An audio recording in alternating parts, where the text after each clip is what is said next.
Hello ನಮಸ್ಕಾರ, ನಾನು ಕರಾವಳಿ ಕುಟುಂಬದವರು. ನಾನು ಇವತ್ತು ಚಿಕನ್ 65 ರೆಸ್ಟೋರೆಂಟ್ ಸ್ಟೈಲ್ ಹೇಗೆ ಮಾಡೋದು ಅಂತ ನೋಡ್ಕೊಬೋಣ. ಸ್ಕ್ರೀನ್ ಮೇಲೆ ಕೊಟ್ಟಿರುವಂತ ಇಂಗ್ರೀಡಿಯೆಂಟ್ಸ್ ನ ನೀವು ರೆಡಿ ಇಟ್ಕೊಳ್ಳಿ ಸಾಕು. ನಾನು ಇದಕ್ಕೆ ಈಗ 1/2 kg ಅಷ್ಟು ಚಿಕನ್ ತಗೊಂಡಿದ್ದೀನಿ.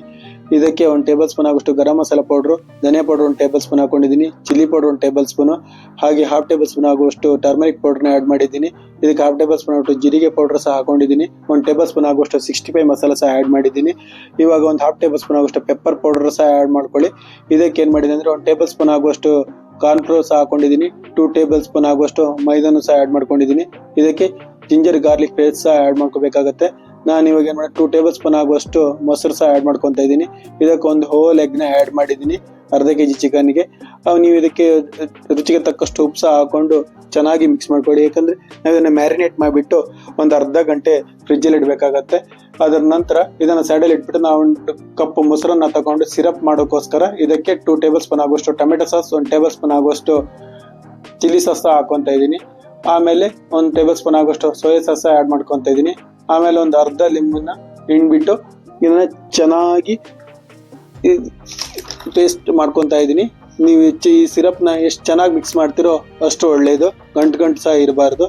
ಆಮೇಲೆ ಒಂದು ಪಾತ್ರನ ತಗೊಂಡು ಅದಕ್ಕೆ 1/4 ಲೀಟರ್ ಅವಷ್ಟು ಆಯಿಲ್ ಹಾಕೊಂಡಿದ್ದೀನಿ. ನಾವೇನ್ ಮ್ಯಾರಿನೇಟ್ ಮಾಡಿದೆವೋ ಆ ಚಿಕನ್ ನ ನೀವು ಈ ಆಯಿಲಲ್ಲಿ ಚೆನ್ನಾಗಿ ಕರ್ಕೋಬೇಕಾಗತ್ತೆ. ಕಬಾಬ್ ಯಾವ ರೀತಿ ನೀವು ಫ್ರೈ ಮಾಡ್ತಿರೋ, ರೋಸ್ಟ್ ಮಾಡ್ತಿರೋ ಅದೇ ರೀತಿಲಿ ಇದನ್ನು ಸಹ ರೋಸ್ಟ್ ಮಾಡ್ಕೋಬೇಕು. ಇದು ಆಲ್ಮೋಸ್ಟ್ ಈಗ ಇದು ರೋಸ್ಟ್ ಆಯ್ತು.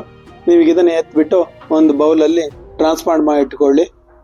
ಇವಾಗ ನಾನು ಒಂದು ಕಡಾಯಿನ ತಗೊಂಡಿದ್ದೀನಿ. ಕಡಾಯಿಗೆ ಒಂದು 4 ಟೇಬಲ್ ಸ್ಪೂನ್ ಆಗುವಷ್ಟು ಆಯಿಲ್ ಹಾಕೋತಾ ಇದ್ದೀನಿ. ಇದಕ್ಕೆ ನಾವು ಶುಂಠಿ ಬೆಳ್ಳುಳ್ಳಿಯನ್ನ ಚೆನ್ನಾಗಿ ಚಾಪ್ ಮಾಡಿ ಹಾಕೋತಾ ಇದ್ದೀನಿ. ಪೇಸ್ಟ್ ಹಾಕಕ್ ಹೋಗ್ಬೇಡಿ. ಆಮೇಲೆ ಇದಕ್ಕೆ ಒಂದು ಮೆಣಸಿನಕಾಯಿನ ಹಾಕೊಂಡಿದ್ದೀನಿ. ಆಮೇಲೆ ಕರಿಬೇವಿನ ಸೊಪ್ಪು ಸಹ ಹಾಕೊಂಡಿದ್ದೀನಿ. ಆಮೇಲೆ ಒಂದು ದೊಡ್ಡ ಈರುಳ್ಳಿನ ಹಾಕ್ಬಿಟ್ಟು ಚೆನ್ನಾಗಿ ಫ್ರೈ ಮಾಡ್ಕೊಂಡಿದ್ದೀನಿ. ಆಮೇಲೆ 1-2 ಗುಂಟೂರು ಮೆಣಸಿನಕಾಯಿ ಸಹ ಹಾಕೊಂಡು ಚೆನ್ನಾಗಿ ಫ್ರೈ ಮಾಡ್ಕೊಳ್ಳಿ. ನಾವೇನ್ ಸಿರಪ್ ಮಾಡಿಟ್ಟಿದೀವೋ ಆ ಸಿರಪ್ ನ ಇದಕ್ಕೆ ಹಾಕ್ಬಿಟ್ಟು ಹಸಿ ಸ್ಮೆಲ್ ಹೋಗೋರೆನಿಗೂ ಚೆನ್ನಾಗಿ ಫ್ರೈ ಮಾಡ್ಕೊಳ್ಳಿ. ಇದಕ್ಕೆ ರುಚಿಗೆ ತಕ್ಕಷ್ಟು ಉಪ್ಪು ಸಹ ಆಡ್ ಮಾಡ್ಕೊಳ್ಳಿ.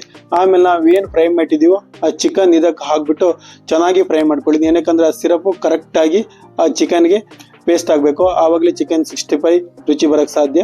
ಸೊ ನಾನು ಎಷ್ಟು ಸಿಂಪಲ್ ಆಗಿ ಚಿಕನ್ 65 ಮಾಡೋದನ್ನ ತೋರಿಸ್ಕೊಟ್ಟಿದ್ದೀನಿ. ಸೊ ಮುಂದಿನ ವಿಡಿಯೋದಲ್ಲಿ ಯಾವ ರೆಸಿಪಿ ಬೇಕಂತ ನನಗೆ ಕಮೆಂಟ್ ಮಾಡಿ. ವಿಡಿಯೋ ಇಷ್ಟ ಆದರೆ ನೀವು ಲೈಕ್ ಮಾಡಿ, ಕಮೆಂಟ್ ಮಾಡಿ, ನಿಮ್ಮ ಫ್ಯಾಮಿಲಿಗೂ ಶೇರ್ ಮಾಡಿ. Thank you for watching.